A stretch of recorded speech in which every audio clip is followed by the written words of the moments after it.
আসসালামু আলাইকুম। সবাই কেমন আছেন? আশা করছি ভালো আছেন। আল্লাহর রহমতে আমরাও ভালো আছি।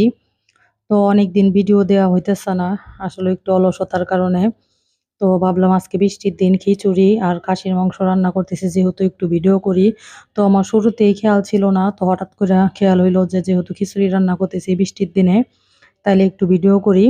এর জন্য আরকি ভিডিওটা করা। তো ১ম এ আমি ব্রান খিচুড়ি রান্না করব এখানে মানে সাদা করে হলুদ ছাড়া। তো ১ম এ আমি রাইস কুকারে পরিমাণ মতো পানি দিয়ে দিছি। আর এখানে আমি চালটা একটু ভেজে নিবো। আর এই চালটা প্রায় ৫-১০ মিনিট একটু ভাইজে নিলে খিচুড়িটা মানে খুবই টেস্ট সুস্বাদু হয় খাইতে। তো এখানে চাল ভাজা হয়ে গেছে। এখন আমি রাইস কুকারে দিয়ে দিবো। আর এদিকে খিচুড়ি হইতে থাকবে। আর আমি আরেক চুলায় আরকি মাংসটাও বসায় দিব। কেন আজকে বৃষ্টির জন্য আরকি কাজে যাইতে পারে নাই। তো খাওয়া-দাওয়া করে একবারে যাবে এর জন্য আরকি রান্নাটা তাড়াতাড়ি করতেছি। আর সকালে নাস্তাও খায় নাই। প্রতিদিনই নাস্তা খায় না। তারপরেও আজকে বলে ওর অনেক খিদা লেগে গেছে এর জন্য। তো বললাম যে, "চা আর পরোটা দেই।" বলতেছে যে, "না তাইলে দুপুরে খাইতে পারবো না, একবারেই খাবো। তুমি খিচুড়ি রান্না করো।" আমার আজকে আরকি খিচুড়ি রান্নার ইচ্ছা ছিল না। তো ওর নাকি খুব খাইতে ইচ্ছা করতেছে এর জন্য রান্না করলাম। আর এমনিতেও খাসির মাংসটা অনেকদিন ফ্রিজে থাকলে খাইতে অতটা টেস্ট লাগে না। এর জন্য আরকি টাটকা টাটকাই রান্না করে ফেললাম এর জন্য আরকি।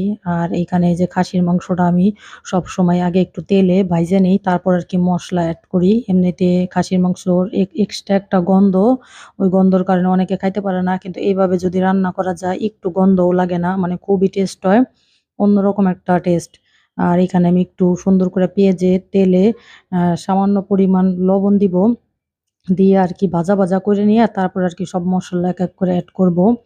তো এখানে দিয়ে দিলাম আদা রসুন বাটা। এই আদা রসুন বাটা দিয়ে আবার একটু ভালোভাবে ভাইজা নিবো। তারপরে আরকি মসলা এড করব। যত মানে তেলে ভাইজা নেওয়া যাবে গন্ধটা ততই লাগবে না। আর আমি তেলে গোলমরিচ, দারচিনি, তারপর তেজপাতা দিচ্ছি। আর পরে গুঁড়া করে মসলাটাও দিব। আর এখানে যে লবণও দিয়ে দিলাম আরেকটু। তো আগের লবণটুক আর দেখানোর কথা খেয়াল ছিল না। তো এর জন্য আর লবণটা দিয়ে দিলাম। লবণটা দিলে পেঁয়াজটাও তাড়াতাড়ি গলে যায়, মাংসের ভিতরেও ভালোভাবে ঢুকবে, খাইতেও টেস্ট লাগবে। আর এখানে দিয়ে দিলাম পরিমাণ মতো মরিচের গুঁড়া। আর এখন দিয়ে দিলাম ধইনা জিরার গুঁড়া। দিয়ে ভালোভাবে কষায় নিয়ে তারপর আরকি মানে এইভাবে রান্না করলে একটু গন্ধ লাগবে না। যারা খাসির মাংস খান না তারা এইভাবে রান্না করে খায় দেখবেন। আর এখানে যে হলুদ সামান্য পরিমাণ পানি দিয়ে ভালোভাবে কষায়া তারপরে আরকি ঝোল দিব গরম পানি দিয়ে। আর এখানে আগে ভালোভাবে কষায় নিব মসলাটা। আর গরুর মাংসর থেকে খাসির মাংসটা বেশি কষাইতে হয়। গরুর মাংস তো অত কষানো কমাইলে গন্ধ লাগে না। এটা আবার গন্ধ লাগবে। আর যেহেতু কুরবানির মাংস অন্যরকম একটা টেস্ট। আর এখানে আমি এই যে সুন্দরভাবে কষায় নিলাম। আর গরম মসলার গুঁড়াটাও দিয়ে দিছি। ওইটা আরকি আ দেখানো হয় নাই। তো এটা নিজস্ব ঘরে বানানো গরম মসলা। এই মসলাটা দিলে খুবই টেস্ট হয়। আর এই যে এখানে আমার কষানো প্রায় হয়ে গেছে। আমি এখন গরম পানি এড করব এখানে। আর যেকোনো মাংসতে গরম পানি দিলে মাংসটা আরকি খাইতে টেস্ট হয়, সফট হয়। ওই তো আর এদিকে আমার খিচুড়িটাও প্রায় হয়ে গেছে। তো রান্নাটা খুব তাড়াতাড়ি হয়ে গেল। আর বিকালে ভাত-টাত রান্না করব। আমি ২ বেলার জন্য খিচুড়ি রান্না করি নাই। কেননা ২ বেলা খিচুড়ি খাইলে ভাল লাগবে না। ঠান্ডা হয়ে গেলে খিচুড়িটা অত টেস্ট লাগে না। আর একদম খিচুড়িটা আরকি যেমন রান্না করতে চাইছি ঠিক তেমনই হইছে পারফেক্ট। খুবই সুন্দর এই যে ঘ্রাণ বের হইছে খিচুড়িটা ঝরঝরা হইছে। মাশাআল্লাহ দিলে খুবই সুন্দর। ঠিক এমনই রান্না করতে চাইছিলাম। তো আরেকদিনও রান্না করছি কিন্তু মজা হয় নাই। খিচুড়িটা মানে যেমন রান্না করতে চাইছিলাম তেমন মজা হয় নাই। কিন্তু আজকের কালারটা দেখে মনে হইতেছে যে খুবই টেস্ট হইছে।